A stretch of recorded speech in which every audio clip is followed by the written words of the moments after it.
Namaste, welcome to our YouTube channel. मी doctor Nilesh Patil, orthopaedic and spine specialist at Althea clinic आपले स्वागत करतो. आज आपण बोलणार आहोत फ्रोझन शोल्डर. फ्रोझन शोल्डरला ॲडेसिव्ह कॅप्सुलायटिस असं पण म्हटले जाते.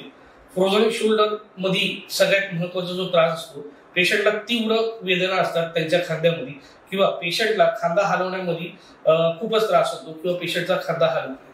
आता फ्रोझन शोल्डर किंवा ॲडेसिव्ह कॅप्सुलायटिसचे मुख्य कारण जर बघायला गेले तर मुख्य कारण आहेत पास्ट इंजुरी किंवा जुनं काही मार लागलेला असेल किंवा जुनं काही ऑपरेशन झालेलं असेल किंवा आपण बरेच काळ त्या खांद्याचा वापर नसेल केला तर आपल्याला फ्रोझन शोल्डर होण्याचे चान्सेस असतात. पण त्यातल्या त्यात सगळ्यात महत्त्वाचं जे कारण आहे फ्रोझन शोल्डरचं ते आहे डायबिटीस. आपण जर बघायला गेलो तर 100 डायबिटीस पेशंटमध्ये जवळजवळ 90% डायबिटीस पेशंटला फ्रोझन शोल्डरचा त्रास असतो. फ्रोझन शोल्डर मध्ये सगळ्यात प्रथम तर पेशंटला तीव्र वेदना होतात. मग जसं वेळ जातो त्या वेदना कमी होतात आणि खांद्याच्या हालचाली कमी होतात. त्या खांद्याची हालचाली कमी झाल्यानंतर पेशंट आपला हात खांद्याच्या वर नेऊ शकत नाही व त्याला आपल्या नॉर्मल कामात अडचणी येऊ शकतात.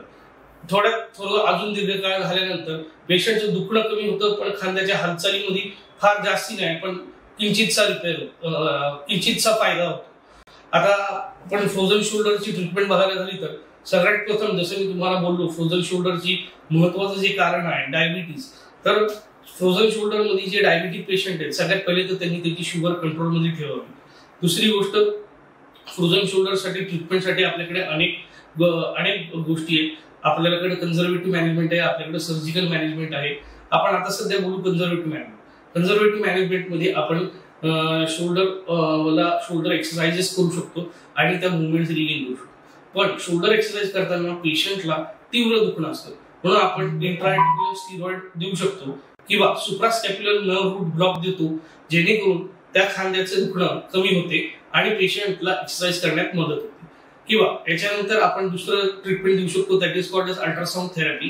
हे अल्ट्रासॉनिक तरंग असतात जे तुमच्या खांद्याच्या डीपर पेशीज मध्ये आतमध्ये जाऊन त्यांची जी सूज आहे ती कमी करतात आणि आपल्याला फ्रोझन शोल्डर पासून रिलीफ मिळते. फ्रोझन शोल्डरसाठी अजून सर्जरीज मध्ये बघायला गेलं तर पहिले आपल्याला फ्रोझन शोल्डर मध्ये MRI करावं लागेल, ज्याच्यामध्ये आपल्याला कळेल की ते जे स्नायू आहेत ते फक्त चिपकलेले सुजलेले आहेत का त्यांना ते फाटलेले पण आहेत. जर ते फाटलेले असतील तर आपल्याला त्यांना ऑपरेशन करावं लागते आणि ते परत हाडाला जोडावे लागतात.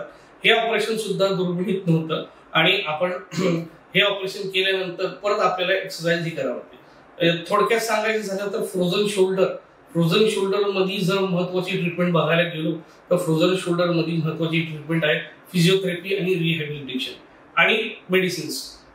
अधिक माहितीसाठी अल्थिया क्लिनिकला व्हिजिट द्या. थर्मॅक्सो MIDC चिंचवड पुणे.